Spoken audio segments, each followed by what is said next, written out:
For today's video guys, tuturo ko sa inyo kung paano linisin ang storage sa Facebook guys, na ito ang nagiging sanhi ng pagbagal ng pag-upload natin sa Facebook guys. Panoorin natin guys. Ayun, punta tayo sa Facebook. Ayan guys, punta tayo sa profile guys, at saka sa settings. Ito sa settings. Tapos guys, punta tayo sa tap natin guys, yung browser. Ayan.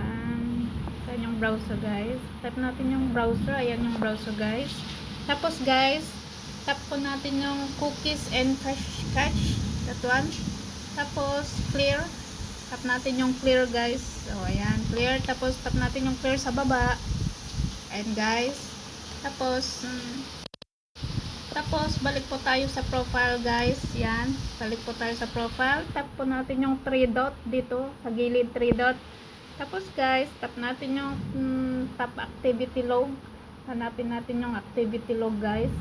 Ito po, activity log. Tapos, punta po tayo sa videos search, videos watch, and search history guys. Hanapin natin dito yung video search. Ayan, video search, videos watch, at saka videos history. Itong tatlo po guys. Tapos guys, pindot po natin yung search history guys. Ayan, pindot natin yung search history. Tapos pindot po natin guys yung clear search. Ayan guys, yung clear search. Tapos pindot natin yung clear search.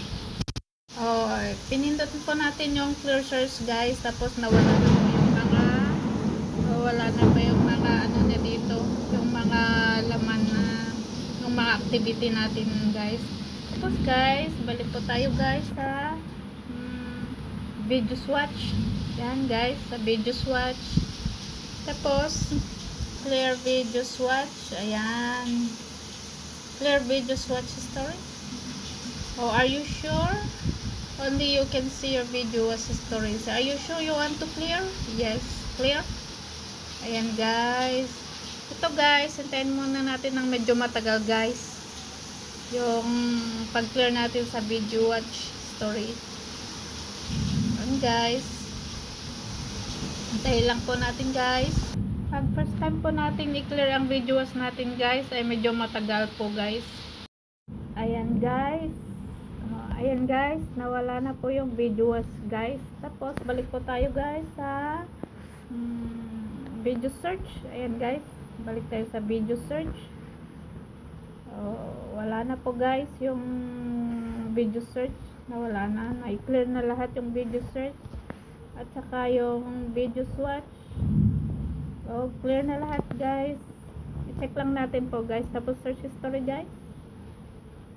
Clear na po guys yung search history. Ayan guys, thank you for watching guys. Sana nakatulong po sa inyo guys.